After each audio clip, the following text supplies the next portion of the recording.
How to use a manual sod cutter. Whether removing grass from your yard for a garden, building project or the environment, you need a tool that removes grass, with top-layer roots, without removing an excessive amount of soil.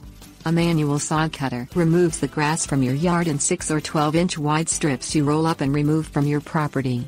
Since a manual sod cutter uses no fuel or electricity, it is a perfect tool if you are concerned with reducing greenhouse gas emissions. Things you will need: garden hoe, tape measure. Dig a 12-inch wide cut into the sod with the garden hoe. This will allow the blade of manual sod cutter to cut under the sod easier and allow you to determine the depth of the grass and top layer roots. Set the blade of the manual sod cutter in the cut and measure the distance from the bottom of the sod cutter's wheel to the bottom of the grass roots with the tape measure. Adjust the cutting depth of the manual sod cutter blade per the tool's operating manual.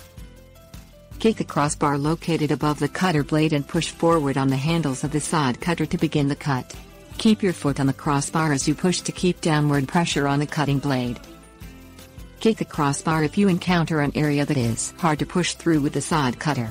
This will cut thick roots and rotten limbs and push rocks into the soil.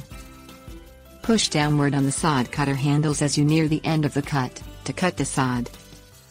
Roll the cut sod into a tight coil. Move the sod out of the cutting area. Continue cutting using the steps listed until the area is grass-free. Tips: warnings. Wear heavy boots to prevent injury to your feet while removing grass with a manual sod cutter.